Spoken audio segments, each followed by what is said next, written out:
ರಾಜ್ಯದಲ್ಲಿ ಮುಂಗಾರು ಈಗಾಗಲೇ ಚುರುಕಾಗಿದೆ. ಈಗಾಗಲೇ ರಾಜ್ಯದ ಬಹುತೇಕ ಜಿಲ್ಲೆಗಳಲ್ಲಿ ಅಬ್ಬರದ ಮಳೆ ಮುಂದುವರೆದಿದೆ. ಇದರ ನಡುವೆ ಹವಾಮಾನ ಇಲಾಖೆಯವರು ಮತ್ತೊಂದು ಮುನ್ಸೂಚನೆಯನ್ನು ಕೊಟ್ಟಿದ್ದಾರೆ. ಮುಂದಿನ 1 ವಾರಗಳ ಕಾಲ ಹಲವಾರು ಜಿಲ್ಲೆಗಳಲ್ಲಿ ಭಾರೀ ಮಳೆಯಾಗುವಂತಹ ಮುನ್ಸೂಚನೆಯನ್ನು ಕೊಟ್ಟಿದ್ದಾರೆ. ಅಲರ್ಟ್ ಆಗಿರಿ ಅಂತ ಕೂಡ ಹೇಳಿದ್ದಾರೆ. ಹಾಗಾದರೆ ಹೇಗಿದೆ ಈ ಸರ್ತಿ ಮುಂಗಾರು ಮಳೆಯ ಅಬ್ಬರ? ಯಾವ್ಯಾವ ಜಿಲ್ಲೆಗಳಲ್ಲಿ ಜೋರು ಅಂತ ನೋಡೋಣ ಬನ್ನಿ. ರಾಜ್ಯದಲ್ಲಿ ಮತ್ತೆ ಮುಂಗಾರು ಚುರುಕು. 1 ವಾರ ಭಾರೀ ಮಳೆಯ ಮುನ್ಸೂಚನೆ. ರಾಜ್ಯದಲ್ಲಿ ಕಳೆದ 2-3 ದಿನದಿಂದ ಮತ್ತೆ ಮುಂಗಾರು ಮಳೆ ಚುರುಕಾಗಿದೆ. ಕಳೆದ 1 ವಾರದಿಂದ ಅಲ್ಪ ಪ್ರಮಾಣದಲ್ಲಿ ಬಿಡುವು ಕೊಟ್ಟಿದ್ದ ವರುಣ ಈಗ ಮತ್ತೆ ಅಬ್ಬರಿಸುವ ಮುನ್ಸೂಚನೆ ಕೊಟ್ಟಿದ್ದು, ಮುಂದಿನ 1 ವಾರ ಕರುನಾಡಲ್ಲಿ ಮಳೆ ಜೋರಾಗುವ ಸಾಧ್ಯತೆ ಇದೆ. ಕರಾವಳಿ ಭಾಗದಲ್ಲಿ ರೆಡ್ ಅಲರ್ಟ್ ಘೋಷಣೆ. ಉತ್ತರ ದಕ್ಷಿಣ ಒಳನಾಡಿಗೆ ಆರೆಂಜ್ ಅಲರ್ಟ್. ರಾಜ್ಯದ ಕರಾವಳಿ ಭಾಗದಲ್ಲಿ ರೆಡ್ ಅಲರ್ಟ್ ಮುಂದುವರೆದಿದೆ. ಮುಂದಿನ 1 ವಾರಗಳ ಕಾಲ ಮಳೆಯಾಗುವ ಮುನ್ಸೂಚನೆ ಇದ್ದು, ಇಂದಿನಿಂದ ಆರೆಂಜ್ ಅಲರ್ಟ್ ಕೂಡ ಘೋಷಿಸಲಾಗಿದೆ. ಉತ್ತರ ಒಳನಾಡು ಪ್ರದೇಶ ಹಾಗೂ ದಕ್ಷಿಣ ಒಳನಾಡಿಗೂ ಭಾರೀ ಮಳೆಯ ಮುನ್ಸೂಚನೆ ಇದೆ. ಉತ್ತರ ಒಳನಾಡಿನ ಜಿಲ್ಲೆಗಳಾದ ಬಾಗಲಕೋಟೆ, ಬೆಳಗಾವಿ, ಧಾರವಾಡ, ಗದಗ, ಹಾವೇರಿ ಜಿಲ್ಲೆಗಳಿಗೆ ಆರೆಂಜ್ ಅಲರ್ಟ್ ಕೊಟ್ಟಿದ್ದು, 3 ದಿನದಿಂದ ಯೆಲ್ಲೋ ಅಲರ್ಟ್ ಕೊಡಲಾಗಿದೆ.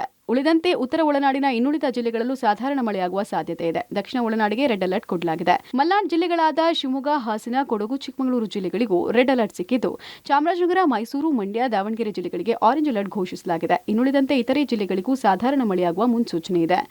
ಈಗಿರುವ ಹವಾಮಾನದ ಸ್ಥಿತಿ ಏನೆಂದರೆ, ಪೂರ್ವ ಅರಬ್ಬಿ ಸಮುದ್ರದ ಕರ್ನಾಟಕದ ಕರಾವಳಿಯಲ್ಲಿ ಸಮುದ್ರ ಮಟ್ಟದಲ್ಲಿ ಟ್ರಫ್ ಇರುವುದರಿಂದ ಹಾಗೂ ಪಶ್ಚಿಮ ದಿಕ್ಕಿನಿಂದ ಬಲವಾದ ಗಾಳಿ ಬೀಸುವುದರಿಂದ ಕರ್ನಾಟಕದ ಕರಾವಳಿ ಜಿಲ್ಲೆಗಳಲ್ಲಿ ದಿನಾಂಕ 23ರಿಂದ 27ರವರೆಗೆ ವ್ಯಾಪಕ ಮಳೆಯಾಗುವ ಹೆಚ್ಚಿನ ಸಾಧ್ಯತೆ ಇದ್ದು, ಉತ್ತರ ಹಾಗೂ ದಕ್ಷಿಣ ಒಳನಾಡಿನ ಜಿಲ್ಲೆಗಳಲ್ಲಿ ದಿನಾಂಕ 23ರಿಂದ 27ರವರೆಗೆ ಹಲವು ಕಡೆ ಮಳೆಯಾಗುವ ಹೆಚ್ಚಿನ ಸಾಧ್ಯತೆ ಇದೆ. ಬೆಂಗಳೂರಿನಲ್ಲೂ ಮುಂದಿನ 1 ವಾರ ಸಾಧಾರಣ ಮಳೆಯಾಗುವ ಸಾಧ್ಯತೆ ಇದೆ. ಸದ್ಯ ನಗರದಲ್ಲಿ ಮೋಡ ಕವಿದ ವಾತಾವರಣ ಮುಂದುವರಿಯಲಿದ್ದು, ಆಗಾಗ ಗಾಳಿ ಸಹಿತ ಮಳೆಯಾಗುವ ಸಾಧ್ಯತೆ ಇದೆ.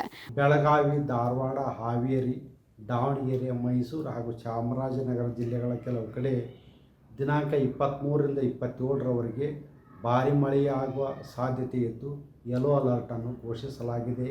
ಬೆಂಗಳೂರಿನಲ್ಲಿ ದಿನಾಂಕ 23ರಿಂದ 27ರವರೆಗೆ ಮಳೆಯಾಗುವ ಹೆಚ್ಚಿನ ಸಾಧ್ಯತೆ ಇದೆ. ಒಟ್ಟಾರೆ ಮತ್ತೆ ಮುಂಗಾರು ಚುರುಕುಗೊಂಡಿದ್ದು, ಜೂನ್ ಕೊನೆ ವಾರ ಮತ್ತು ಜುಲೈ ಮೊದಲ ವಾರ ರಾಜ್ಯಾದ್ಯಂತ ಉತ್ತಮ ಮಳೆಯಾಗುವ ನಿರೀಕ್ಷೆ ಇದೆ. Raghu Mariswamy, metro bureau, public TV, Bengaluru.